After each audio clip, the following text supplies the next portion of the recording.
السلام علیکم دوستو، بھارت نے ایٹمی دھماکہ کیا تو پاکستانی اسٹیبلشمنٹ کو شدت سے احساس ہوا کہ دشمن کا مقابلہ کرنے کی خاطر جلد از جلد ایٹم بم بنانا ضروری ہے۔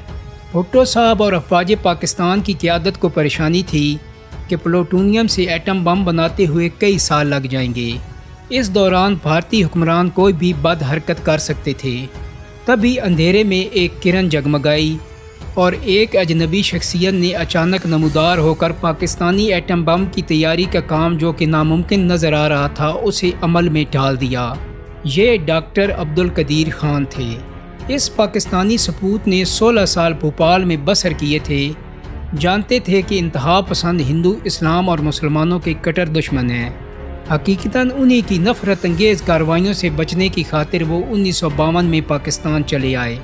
یہاں انہوں نے کراچی یونیورسٹی سے BSc کیا، پھر اسکالرشپ پر جرمنی اعلیٰ تعلیم حاصل کرنے چلے گئے۔ بعد ازاں ہالینڈ کی یونیورسٹی سے میٹیریلز ٹیکنالوجی میں MSc اور بیلجیم کی یونیورسٹی سے دھات کاری میں PhD کی۔ 1972 میں تعلیم مکمل کرنے کے بعد ڈاکٹر صاحب گیس سینٹریفیوج طریقے سے یورینیم 235 تیار کرنے والی ایک ویلندیزی کمپنی سے وابستہ ہو گئے، جو ایک یورپی کنسورشیم یورنیکو کا حصہ تھی۔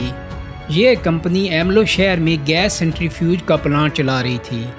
مئی 1974 میں بھارتی ایٹمی دھماکے نے ڈاکٹر عبدالقدیر خان کو مضطرب کر دیا۔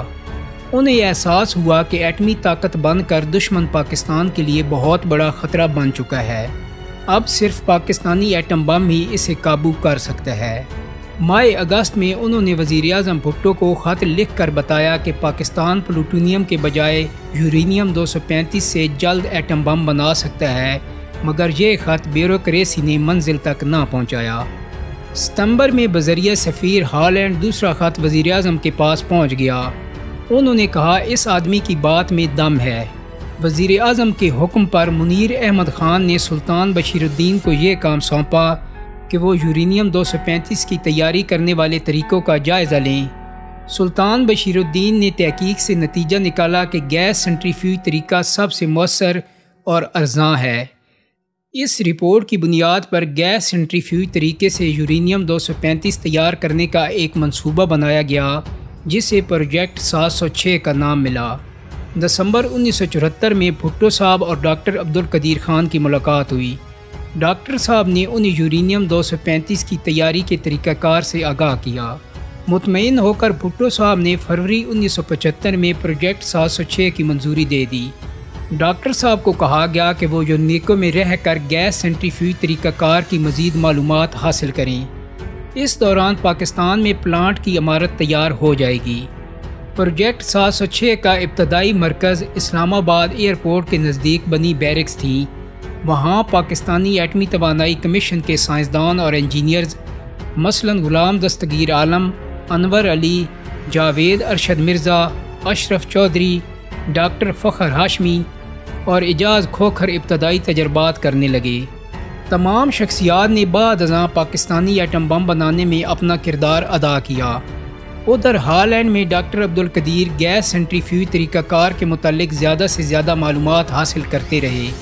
بعد ازاں ان پر الزام لگا دیا گیا کہ انہوں نے یہ معلومات چوری کی ہیں، لیکن یہ ایک لغو الزام تھا، کیونکہ اگر یہ بات ہے تو پھر امریکہ نے بھی جرمن سائنسدانوں سے معلومات چرا کر ایٹم بم بنایا۔ اسی طرح اسرائیلی سائنسدان بھی چور ٹھہرتے ہیں، کیونکہ انہوں نے بھی امریکی ایٹم بم کی دستاویزات دیکھ کر ہی اپنے ایٹمی ہتھیار تیار کیے۔ پروجیکٹ 706 میں شامل کوئی بھی پاکستانی ماہر گیس سینٹریفیوج طریقہ کار کا عملی تجربہ نہیں رکھتا تھا۔ اسی کی وجہ سے پروجیکٹ کا کام نہایت سست رفتاری سے جاری تھا۔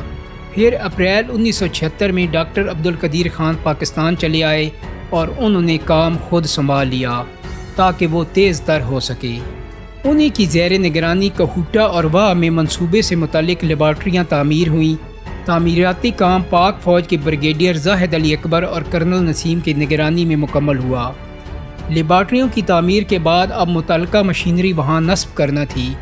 بنیادی پرزجات تو مقامی انجینئرز نے تیار کر لیے، لیکن جدید نوعیت کی مشینری یورپی کمپنیوں سے خریدنا تھی۔ اس خریداری میں ڈاکٹر عبدالقدیر خان کا تجربہ بہت کام آیا۔ دراصل یورپی ممالک نے اپنی کمپنیوں پر پابندی لگا رکھی تھی کہ وہ کوئی ایسا پرزہ یا مشین بیرون ملک فروخت نہیں کر سکتی جو ایٹمی پروگرام میں استعمال ہو سکے، مگر گیس سینٹریفیوج طریقہ کار میں استعمال ہونے والی مشینری کی بناوٹ یہ تھی کہ وہ طبی و صنعتی منصوبوں میں بھی استعمال ہوتی تھی۔ ڈاکٹر صاحب نے اسی چیز سے فائدہ اٹھایا۔ انہوں نے فیصلہ کیا کہ مطلوبہ مشینری کا ہر پرزہ مختلف کمپنیوں سے خریدا جائے تاکہ کسی کو یہ شک نہ ہو کہ پاکستان اسے ایٹمی پروگرام کی خاطر خرید رہا ہے۔ جب سبھی پرزے آ جائیں تو مطلوبہ مشینری تیار کر لی جائے گی۔ ڈاکٹر صاحب کے پاس متعلقہ مشینری بنانے والی 100 کمپنیوں کی فہرست موجود تھی، چنانچہ ان کی رہنمائی میں پاکستانی تاجر مطلوبہ پرزے خریدنے لگے، مثلا مشین ٹولز، مختلف اقسام کے مقناطیس، اسٹیل پیپ، بال بیرنگ اور ہر قسم کے دیگر پرزہ جات۔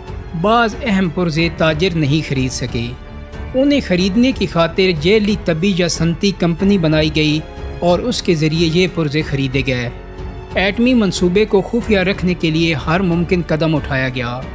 جو پاکستانی ایک پرزہ خرید لیتا عموماً اس سے پھر کوئی خریداری نہ کرائی جاتی۔ منصوبے کے لیے سعودی عرب اور لیبیا نے ڈالر فراہم کیے جن کے ذریعے یورپ سے مطلوبہ سامان خریدا گیا۔ بھٹو صاحب کے بعد جنرل ضیاء الحق کی حکومت میں بھی ایٹمی منصوبہ پوری رفتار سے جاری رہا۔ کہا جاتا ہے کہ اسے پایہ تکمیل تک پہنچانے میں 10,000 پاکستانیوں نے حصہ لیا۔ یہ سبھی پاکستانی ہمارے نامعلوم ہیروز ہیں۔ 1982 تک کہوٹہ کی لیبارٹری میں 10,000 سینٹریفیوج مشینیں لگ چکی تھیں۔ ڈیرہ غازی خان سے یورینیم زرد کیک کی شکل میں حاصل ہوا، لیبارٹری میں اسے پھر گیس کی شکل دی گئی۔ اب گیس کو مشینوں میں نہایت تیزی سے گھمانا تھا، مگر مشینوں کو خاص رفتار پر چلانے کے لیے ماہرین طبیعیات اور ریاضی کی ضرورت تھی۔ آخر قائد-اعظم یونیورسٹی سے منسلک ماہر ریاضی تصنیف شاہ نے ریاضیاتی مسائل حل کیے، جبکہ غلام دستگیر عالم اور انور علی طبیعیاتی مسائل ختم کرنے میں کامیاب رہے۔ رکاوٹیں دور ہونے کے بعد مشینوں میں یورینیم 235 کی تیاری شروع ہو گئی۔ پاکستانی ایٹمی منصوبے پر کتابیں لکھنے والے فاضل مصنف لکھتے ہیں کہ ابتداءً پروجیکٹ 706 سے منسلک بعض ماہرین کا یہ خیال تھا کہ یہ سعی لا حاصل ہے۔ ڈاکٹر عبدالقدیر خان کبھی سینٹریفیوج مشینیں نہیں بنا سکتے۔ حقیقتاً ڈاکٹر صاحب کی راہ میں کئی رکاوٹیں حائل رہیں، مگر انہوں نے حوصلہ نہ ہارا۔ وہ دل جمی اور لگن سے محنت کرتے رہے، ساتھیوں نے بھی ان کا بھرپور ساتھ دیا۔ آخر کار ڈاکٹر صاحب کی زبردست قیادت میں ٹیم کی جدوجہد رنگ لائی اور 1983 تک اتنا زیادہ یورینیم 235 جمع ہو گیا کہ اس سے ایٹم بم بنائے جا سکیں۔ ڈاکٹر عبدالقدیر خان نے جو کہا تھا اسے سچ کر دکھایا۔ انہوں نے صرف 7 سال کی قلیل مدت میں پاکستان کو ایٹمی قوت بنا دیا، اس لیے انہیں بجا طور پر پاکستانی یورینیم ایٹم بم کا باپ کہا جاتا ہے۔ ملک و قوم کے لیے ان کی خدمات تا ابد یاد رکھی جائیں گی۔ وہ یورپ سے نہایت عمدہ ملازمت صرف پیارے وطن کی خاطر چھوڑ کر آئے اور اپنی مسلسل کوششوں سے پاکستان کو ایٹمی قوت بنا دیا۔ وسائل کم تھے، مگر انہوں نے اپنے ساتھیوں میں جذبہ حب الوطنی اور کچھ کر دکھانے کا ولولہ بھر ڈالا۔ آخر کار ان کی عظیم کوششوں سے خطے میں عسکری طاقت کے ترازو کا پلڑا پھر سے متوازن ہو گیا۔ دوستو، امید کرتا ہوں کہ میری یہ ویڈیو آپ کو ضرور پسند آئی ہوگی۔ اگر ویڈیو اچھی لگی ہے تو اس کو لائک اور شیئر کر دیں۔ میرے چینل کو سبسکرائب کرنے کے ساتھ ساتھ بیل آئیکن کو بھی کلک کر دیں تاکہ آپ کو میری آنے والی مزید ویڈیوز کے نوٹیفیکیشن ملتے رہیں۔ بہت جلدی ایک نئی ویڈیو کے ساتھ ملاقات ہوگی۔ اپنا بہت سارا خیال رکھیے گا۔ اللہ حافظ۔